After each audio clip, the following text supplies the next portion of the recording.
بیٹا اپنی زندگی کو اسلام کے نقش قدم پہ چلا دے،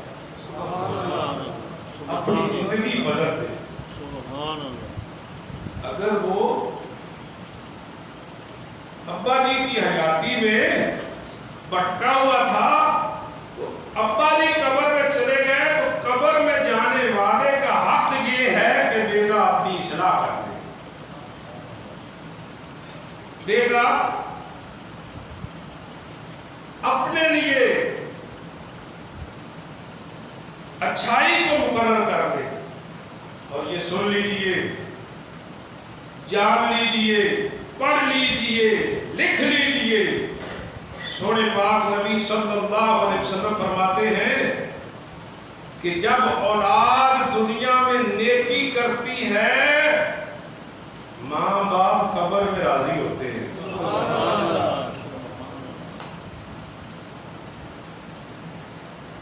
رسول پاک کا فرمان ہے کہ فرشتے قبروں پہ اترتے ہیں، عذاب والے بھی ثواب والے بھی، اچھے اعمال ہوں نا، اچھے اعمال تو وہ اچھا ثواب لے کے پہنچتے ہیں اور قبر والوں کو کہتے ہیں یہ تیری اولاد نے بھیجا ہے۔ امام غزالی فرماتے ہیں سونے کی تشتریوں پہ رکھ کے وہ ثواب لے کے جاتے ہیں، عمل اچھے لے کے جاتے ہیں، کہتے ہیں تیرے بیٹے نے، تیری بیٹی نے بھیجا ہے۔ کہتے ہیں باپ سن کے نا اس کا چہرہ 14ویں کے چاند کی طرح کھل جاتا ہے۔ اور جب وہ برے عمل پیش کرتے ہیں تو بری اولاد سے اللہ بچائے، ان کے برے عمل قبر میں دیکھ کے ماں باپ قبر میں بجھ جاتے ہیں، غمزدہ ہو جاتے ہیں۔ اور اس کی تائید ایک حدیث پاک بھی کرتی ہے۔ سرکار فرماتے ہیں جب میں عرشوں کی میزبانی، عرشوں کا مہمان بنا اور میں نے دیکھا آدم علیہ السلام دائیں طرف دیکھتے ہیں مسکراتے ہیں، بائیں طرف دیکھتے رو پڑتے ہیں۔ کل کائنات کے ابے حضرت بابا آدم علیہ السلام سجے پاسے ویندے نے تے ہسدے نے، کھبے پاسے ویندے نے تے روندے نے۔ میں جبریل نے پوچھا جبریل بابے اور کی ہویا؟ یہ دائیں طرف دیکھ کے مسکراتے ہیں، بائیں طرف دیکھ کے رو پڑتے ہیں۔ جبریل ہاتھ بندے یا رسول اللہ یہ سجے پاسے انہاں دی نیک اولاد ہے، یہ سجے پاسے نیک اولاد ہے، جدوں ادھروں ویکھدے نے تے راضی ہو جاندے نے۔ کھبے پاسے بری اولاد ہے، جدوں انج ویکھدے نے تے رو پیندے نے۔ اللہ بری اولاد سے بچائے جو قبر میں بھی ماں باپ کو رلاتی ہے، اور اچھی اولاد تو خوش نصیب ہے، تو دنیا میں بدل گیا، نیک بن گیا، قرآن پڑھنے لگ گیا، نماز پڑھنے لگ گیا، نیکی کرنے لگ گیا۔ نیکی کا فائدہ تجھے بھی مل رہا ہے، تیرے امی ابا قبر میں بھی راضی ہو رہے ہیں۔ یہ 12واں حق ہے۔ اور حضور نبی کریم صلی اللہ علیہ وسلم فرماتے ہیں کہ اگر اولاد نماز پڑھتی ہے، نمازی ہو جاتی ہے، تو پھر دعا کی بھی ضرورت نہیں رہتی، اس لیے کہ رب نے ماں باپ کے لیے دعا نماز میں رکھ دی ہے۔ ماں باپ کے لیے دعا نماز میں رکھ دی ہے۔ نماز خالص اللہ کی عبادت ہے، خالص اللہ کی عبادت اور عاجزی کی انتہا والی عبادت ہے۔ عاجزی کی جتنی صورتیں ہیں ساری کی ساری نماز میں ہیں، جتنی صورتیں، عبادت کی جتنی صورتیں ساری کی ساری نماز میں ہیں۔ بندہ جب اللہ اکبر کہہ کے ہاتھ باندھتا ہے، یہ عاجزی، اپنے ہاتھوں کو اٹھا دیتا ہے، یا اللہ میں کچھ نہیں، تو میں سب، جیسے ڈوبتا ہوا ہاتھ اٹھاتا ہے۔ یہ بھی عاجزی، ہاتھ باندھنا عاجزی، رکوع میں جانا بولو تو صحیح ہے، کسی کے سامنے ہے نہیں، رکوع میں جانا عاجزی، اور جب عاجزی کی انتہا ہو جاتی ہے تو بندہ سجدے میں چلا جاتا ہے۔ اس سے بڑا عاجزی کا کوئی مقام نہیں۔ اپنی ناک بھی زمین پہ رکھ دی، اپنی پیشانی بھی سجدے میں رکھ دی، اور حیت بھی بدل دی، حیت بھی بدل دی اپنی عاجزی کی انتہا۔ پھر دوزانو بیٹھ گیا، جب ساری عاجزی کر لی اللہ نے فرمایا اب بیٹھ دوزانو اور کہہ ربنا اغفر لی ولوالدی، ربنا اغفر لی ولوالدی۔ عاجزی کی انتہا والی عبادت میں میں نے تیرے ماں باپ کا حصہ رکھ دیا ہے، سبحان اللہ، ان کا حق رکھ دیا ہے۔ تو ماں باپ کا 13واں حق یہ ہے کہ بندہ نماز نہ قضا کرے۔